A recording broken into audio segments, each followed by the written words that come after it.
Hi, we're here at the Winter NAMM show in Anaheim, California, and I'm here on the Cathedral Pipes booth with Charles, who's the owner. Charles, can you tell us about Cathedral Pipes and what you guys do? Cathedral Pipes is a local company here in Orange County, California. We make vintage style condenser microphones and a ribbon microphone. Really trying to do it all in the US, all handmade, and trying to keep the prices affordable. I think the whole thing really started because I needed a microphone, and I was recording in Hollywood, and the mics the studio had, although great microphones, they just didn't sound right on me. And that kind of sparked the whole idea that I should go home and make a microphone. I had made a bunch of other outboard gear for the project. I'm an electrical engineer, I knew how to do it. So it wasn't that much of a stretch for me to go home and try making something. I made 1, 2, 3, 4, they didn't sound good. And then I ended up with this, which was a Use 67, Use 47 variant, kind of a mix of both. You take the tube from the 67, more of a straight ahead circuit of the 47, an M7 capsule, and a Cinemag transformer. They make a nice U47 reissue Cinemag transformer. And it sounded good. And I left it at the studio while I was doing my vocals over the course of a few months. And some people started coming in saying, where do I buy that mic? Where do I buy that mic? I just used that on a track. Where can I purchase it? And they were calling me and said, I don't make mics. Not interested. No thanks. Enough people started harassing me that I made 8, and I made 12, and then I made 20, and so now we're here. Okay, so this one here, there's a light coming out from inside it. Do you want to tell us why that is happening? Is it just for show? Why does this thing light up? After the fifth one, as I said, and I'm coming back and forth with my producer, he said to me, Chuck, it sounds good, but it needs to be a little bit brighter. And so as a joke, I came back in with these bright green lights in it. And as I was turning it on, I said, hey, Steve, I think you're going to find this is a little brighter. And he just starts cursing me out and said, oh, man. And so, as I said, I left it at the studio, and when people started calling, some bigger names in the industry started calling, and one particular guy, you could hear him in the background saying, tell him to make mine blue. And so the whole idea started from there, because I didn't really think of it when they were calling and saying, can you make me a mic, that they meant also include the lights, until somebody said, I want a blue one. So I kind of had to stay with it. Yeah, absolutely. It's an interesting look. Thanks. So do you want to talk us through what's new at the show here? So, what have you got? What are these? So these are a 47 FET, basically just a copy of the original Neumann 47 FET.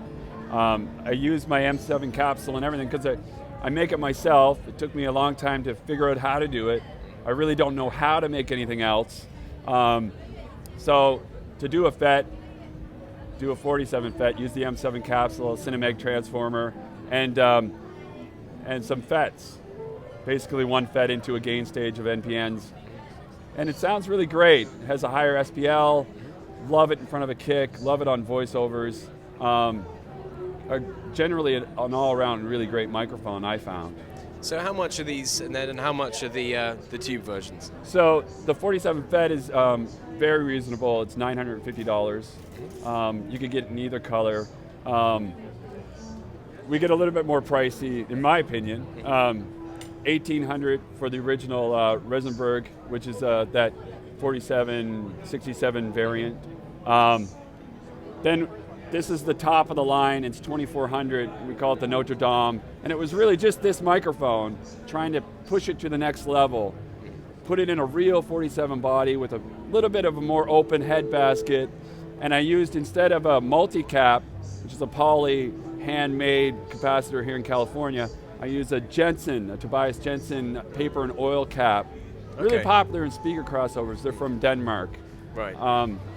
And really those are the only differences. And those small differences add to the price, of course, but they also open up the sound a little bit more, and they keep a really big bottom end to it.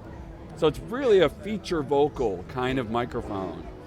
Okay, so we've also got one other mic here, a ribbon mic. This ribbon microphone. Take us through this. It's more like an old RCA. It's called the Seville.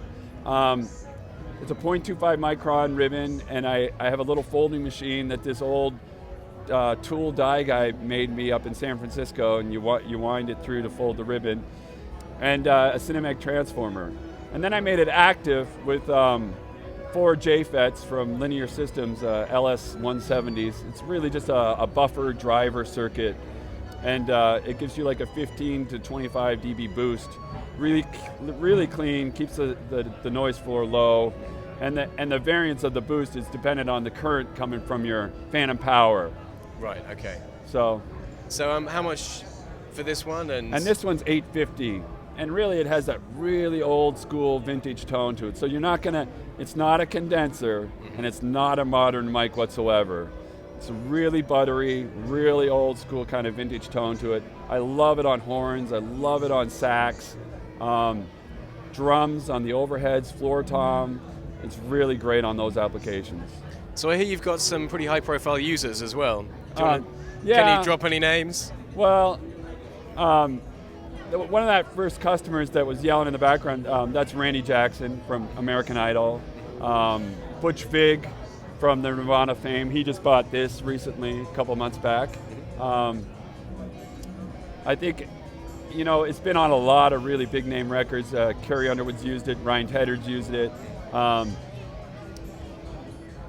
get phone calls every now and then from people, and I don't know. I'm not much of a name dropper per se.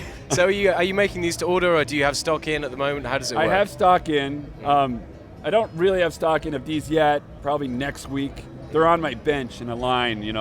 A big army of them in stages. So sure. I'm trying to do more at a time now. So I do have stock in of the tube microphones. I do have stock in of this guy. I'm working on the stockpile of this right now. But I do everything myself, so I just kind of line them all up, and every day I just go at it.